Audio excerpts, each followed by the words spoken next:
Sjálfstæðisflokksins auki fjármagn til nýsköpunar í velferðarmálum. Það tekur borgarfulltrúi Áslaug Friðriksdóttir fyrst til máls.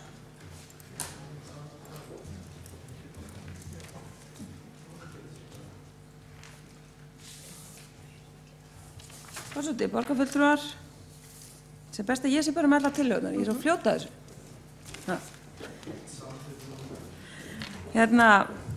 Hér er tillöga sem fjallar að við hér í borgarstjórn samþykkjum að auka fjármagn til nýsköpunar í velferðarmálum.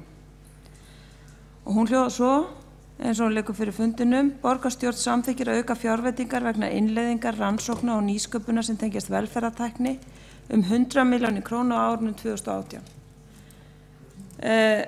Þannig að við erum svo sem að leggja til að þetta verði bara farið með þetta mál inn í fjárhagsáætlun næsta árs. En þessi tillagan sem slík efnislega er ekki ný. Því að strax í upphafi kjörtímabilsins þessa þá lögðum við til að sett verði fjármagn inn í ramma velferðarsviðs til þess að fjármagna ákveðnar breytingar sem algjörlega var þá ljóst að þyrfti að fara að glíma við. Í dag er það deginum ljósara að það er ekki hægt að bíða lengur og ég held að við séum, það er allir sammála það. Bara öll skrif, fólk veit þetta, það veit þetta og við verðum að samþykkja þetta. Greinargerðin hljóðar svo ég bara lesi hana upp. Nú fer í hönd gerð fjárhagsáætlunar fyrir árið 2018 og ekki seinna vænna en að gera ráð fyrir þessum mikilvæga lið. Í upphafi kjörtímabilsins lögðu fulltrúar Sjálfstæðisflokksins fram tillögu að fjárfest yrði velferðartækni og nýsköpun 20 milljóna, en sú tillaga var felld. Lítið hefur miðað í þágu velferðartækni í Reykjavík, ekki hefur verið starfsmaður í fullu starfi að sinna þessum málum og þó að borgin hafi tekið þátt í samstarfsverkefnum á vegum norrænu ráðherranefndarinnar getur það ekki komið í stað þeirra vinnu sem nauðsynleg er í borginni. Greina þarf hvar í starfseminni ætti að innleiða breytingar, hvar eigi að taka upp tækninýjungar og nýja leiðir í þjónustu út frá því sem best hefur reynst annars staðar. Nauðsynlegt er að stofna til samstarfs og nýsköpunarvettvangs við fyrirtæki og sprota í borginni sem áhuga gætu haft á því að koma að þessari þróun. Í slíku samstarfi gætu falist gríðarleg tækifæri sem ekki má vanmeta. Kostnað vegna slíkra vinnu verður ekki mætt innan fjárheimilda velferðarsviðs eins og staðan er í dag. Eins og ég sagði áðan þá stendur velferðarþjónustan á ákveðnum tímamótum og það þarf að mæta aukinni þjónustu þörf, bæði vegna þess að hún er ekki næg eins og hún er í dag og fram hefur komið í úttektum og könnunum að fatlaðir í borginni telja sig ekki fá næga þjónustu. Þetta hlutfall er jafnvel 40%. 40% fatlaðra telja sig ekki fá næga þjónustu.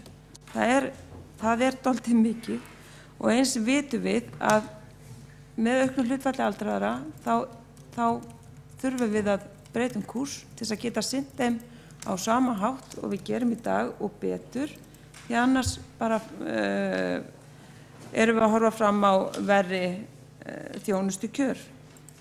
Það sem þarf að gera er auðvitað að vinna að sveigjanlegum og persónulegri nálgun við hvern og einn, en svo þarf við að horfa á þjónustukerfið allt saman. Og þetta þarf bara að fara að greina. Við þurfum að fara að greina hvaða tækni við getum innleitt. Hugsanlega bara ættum við að forgangsraða þannig að við horfum fyrst og fremst á þá tækni sem hægt er að innleiða með auðveldum hætti og hratt. Í fyrsta fasa, á meðan við göfum okkur tíma til þess að skoða enn frekar ferlana sem eru flóknari. Og ég veit að sumir veit ekki hvað velferðartækni er, og ég vona auðvitað að ykkur séu að hlusta hér á fundinn, en þetta er auðvitað alls konar mál. Velferðartækni getur verið bara allt frá því að vera bara einhverjir hlutir eins og bara innréttingar sem hægt er að aðlaga hverjum á einum eða rúm sem eru einhvers konar snjallrúm og skilja hvenær legið er í þeim og hvenær ekki, geta hreyft sig, hægt að hreyfa á miklu fjölbreyttari hátt en við þekkjum í dag og við höfum í dag í þjónustunni. Þetta getur verið alls konar annað eins og hreyfiskynjarar, skynjarar sem notar í stað lykla, skynjarar til þess að bara finna út hvort einhver heima. Það hefur komið fram meðal annars hér á Íslandi að þeir sem eru mjög fatlaðir, jafnvel verulega skertir í samtali, þeir kjósa frekar að hafa tæknibúnað og vera einir heldur en að vera með næturvakt í formi lifandi veru. Og þetta mjög áhugavert því að það greinilegt að fólk ekki að upplifa sig óöruggara með þessum hætti, heldur sjálfstæðara, og leið og að upplifa sig sjálfstæðara þá finnst þeim lífsgæði þeirra aukast. Og auðvitað snýst þetta það. Þetta geta verið sérstök föt til þess að koma í veg fyrir bara það að detta og alls konar fylgihlutir og snertinemar og ég veit ekki hvað og hvað. Það örugglega engin takmörk fyrir því sem hægt að láta sér detta í hug og við ættum að hvetja og stofna til vettvangs hér í Reykjavík þar sem við fjöllum hvað væri hægt að gera og bara biðjum okkar mest skapandi fólk að taka þátt í því, bæði tæknifólkið og aðra. Það verður að leiða fólki saman, fara í gegnum hvað við erum að gera, hvernig erum við að sinna þjónustunni í dag, hvað að henni og hvernig komumst við, hvað þurfum við að gera til að veita hana á mikið betri hátt, hraðar, ódýrar, þannig að hún geti í raun að veru uppfyllt sömu skilyrði hún gerir í dag og sömu kröfur og sömu gæði og jafnvel sé einhvern veginn þannig fyrir komið að hægt sé að þjónusta fleiri í einu. Þetta vitum við þetta hægt, við vitum það þetta hægt, annars væri fólk ekki að fara í þetta. Það til dæmi innleiðingu á til dæmis bara rafrænum samskiptum sem hafa stytt verulega og auki verulega gæði fólks. Þau komu aldrei alveg í staðinn fyrir hitt en segjum að til dæmis fólk gæti stofna til eitthvað sambands við ráðgjafa eða eitthvað sem að sér að því að viðkomandi fái ákveðna þjónustu. Samskipti við þennan ráðgjafa gætu farið fram rafrænt.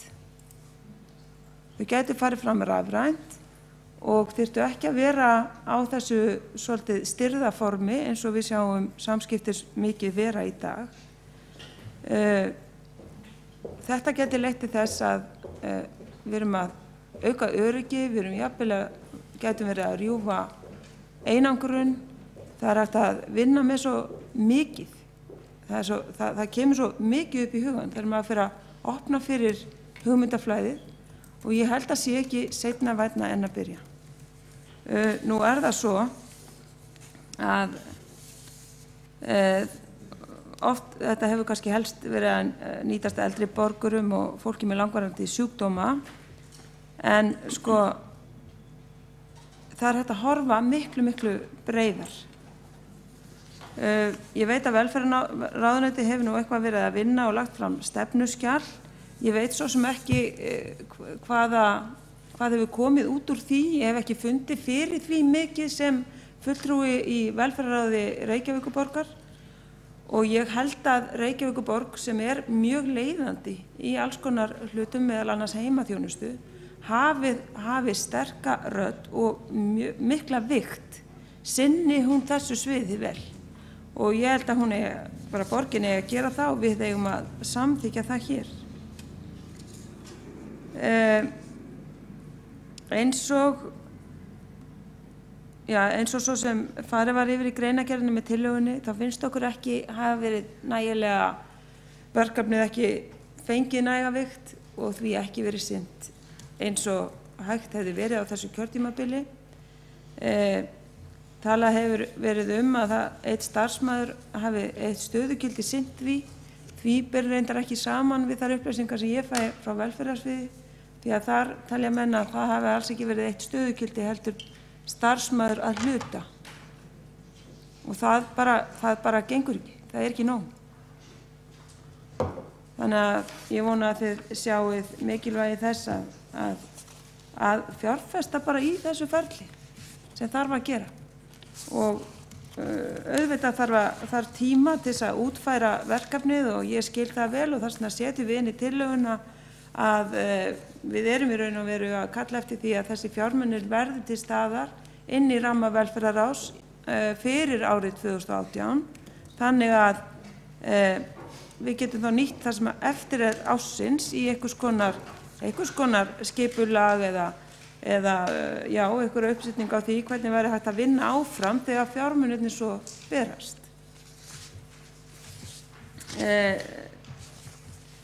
Þetta er auðvitað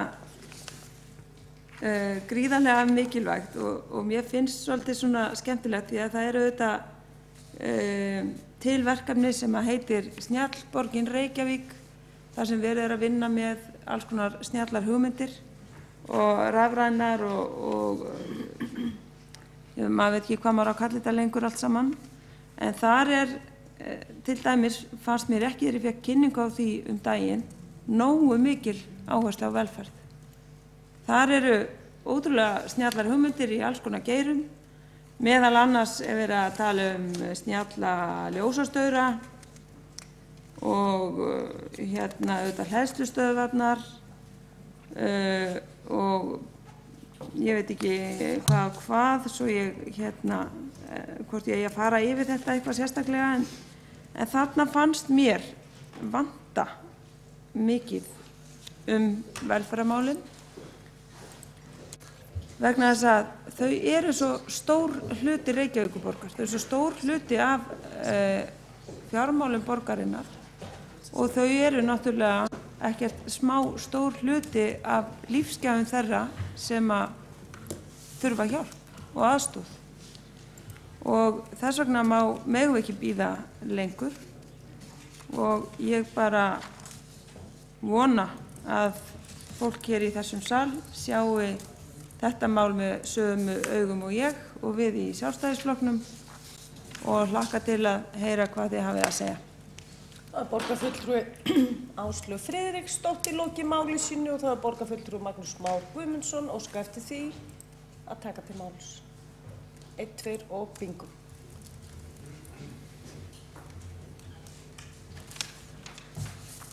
Frú forseti ágæta borgarstjórn, hér erum við komið fram inn fínasta tillaga. Við rætt þessi mál nokkrum sinnum hér í þessum sal og mun oftar á vettvangi velferðarráðs. Fáir brenna meira fyrir þessum málum en einmitt borgarfulltrúi Áslaug María Friðriksdóttir.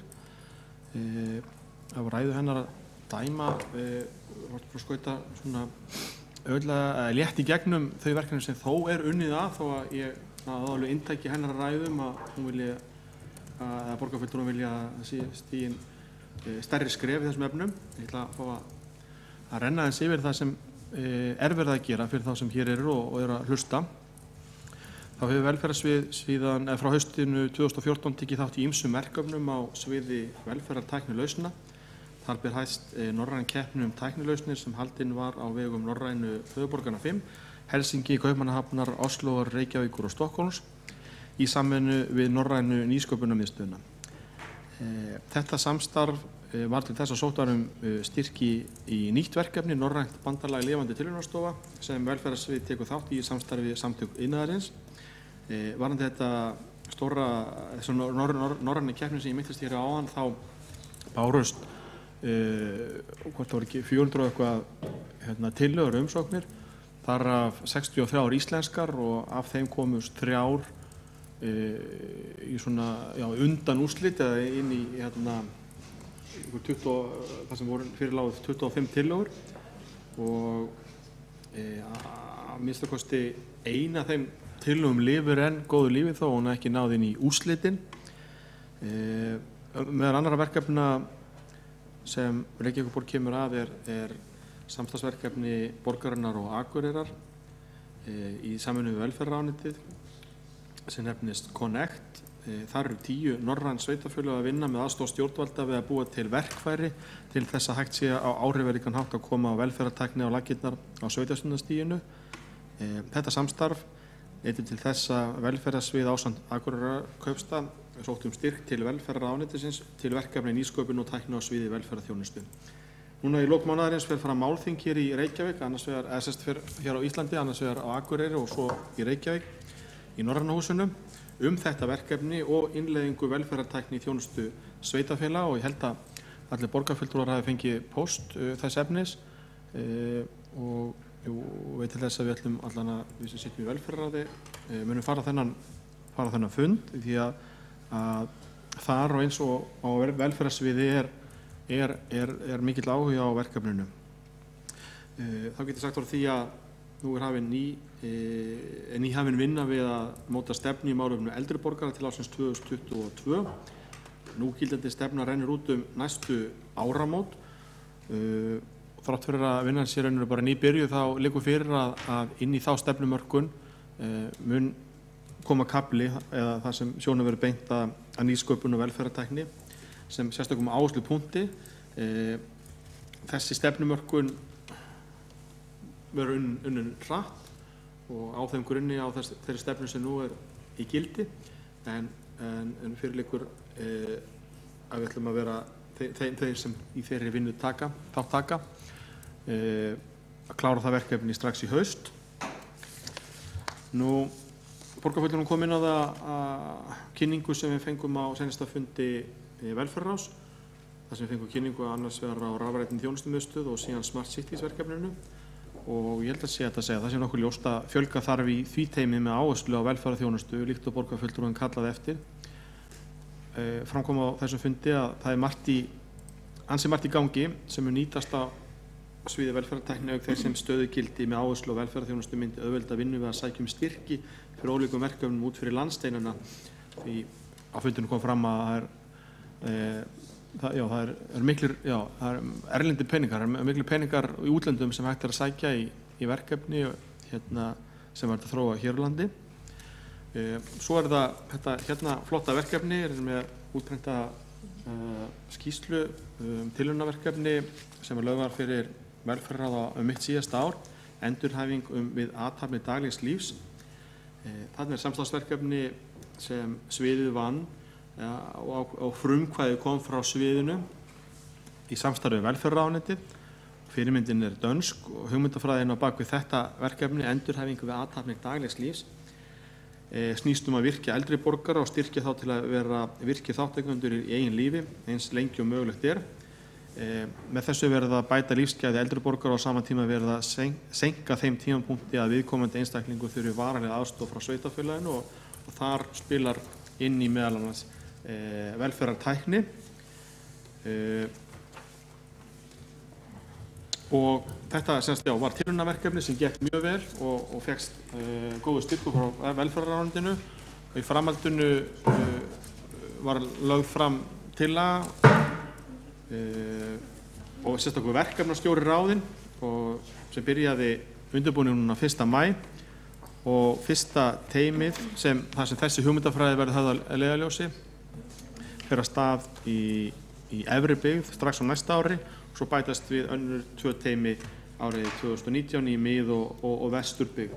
Ákaflega spennandi og hluti af þessari þjónustu og stefnu borgarinum að þjónusta fólk heima sem lengst.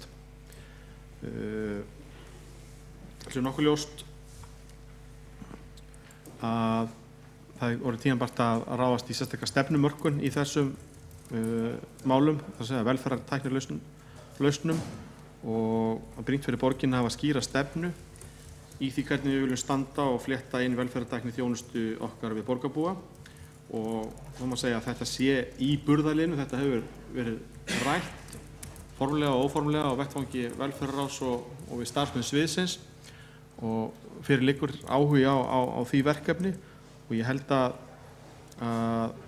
samhliða eins og þessari tillögu sem hér liggur fyrir að það fari vel saman að drífa þá vinnu í gang, þróa sín og gera aðgerðaráætlun hvernig við viljum standa að málum. Við ætlum að þar sem að tillagan er þannig sett fram að hér er talað 100 milljónir, hvorki meira né minna, verði settar hennar lið á næsta ári. Það liggur þetta ekki nákvæmlega fyrir akkur þessi upphæð frekar en einhver önnur er valin. Það kom ekki fram í erindi borgarfulltrúans og mætti ætla að nokkuð gróf áætlað slump sé að ræða. Þannig að við ætlum að leggja til að vísa þessari tillögu til gerð fjárhagsáætlunar og ég held að samhliða því þurfum við að hendast af stað í stefnumótunarvinnuna. Þannig já, mér líst, og eins og ég tók fram hér í byrjun erindisins, það líst vel á tillöguna, en upphæðin, og það er ekki rökstutt nákvæmlega þessi tala frekar en einhver önnur, en þetta þarf að skoða og ég held ég geti fullir fyrir meirihlutans að við viljum fara gaumgæfilega yfir öll þessi mál og höfum metnað til að gera vel í þessu. Takk. Borgarfulltrúi Magnús Már Guðmundsson loki máli sínu og borgarfulltrúi Áslaug Friðriksdóttir óska eftir því að taka til máls.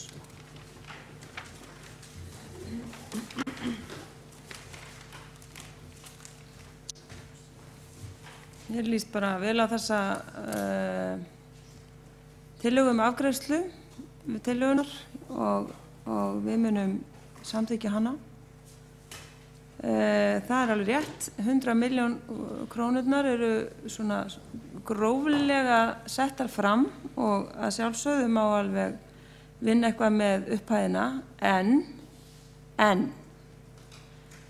einhvers staðar sá ég að það vantaði 50 milljónir bara til þess að halda úti velferðarliðnum inn í Smart City verkefninu. Og ég held að mér fannst eins og að hefði komið fram í kynningunni á fundi velferðarráðs og fann ég það ekki meðan þegar ég var að undirbúa þessa tillögu. En mér fannst í ljósi þess að við hefðum svolítið tapað tíma að það væri réttlætanlegt að tvöfalda þá upphæð til þess að geta unnið ennþá hraðar, sett fleiri verkefnin og jafnvel skipulátt þetta þá með svona ennþá meiri sóknarhug í forgrunni þegar við förum að stað. Þannig að já, þetta er gróflega en samt held ég að við eigum að horfa í að það verði einhver slík upphæð. Hennar er þörf í velferðarmálum. Takk. Borgarfulltrúi Áslaug Friðriksdóttir loki máli sínu, fram hefur komið málsmeðferðartillögum að vísa tillögu þessari inn til gerð fjárhagsáætlunar þeir borgarfulltrúar og það er ótrúlega gaman að hafa alla borgarfulltrúa í þessum sal. Við göngum til atkvæðagreiðslu og bið ég borgarfulltrúa að ganga inn í borgarstjórnarsalinn. Þeir borgarfulltrúar sem samþykkja það að vísa tillögu þessari til gerð fjárhagsáætlunar gefur merki. Það er samþykkt samhljóma. Við göngum til dagskrár og tökum fyrir 4. mál á dagskrá. Það er tillaga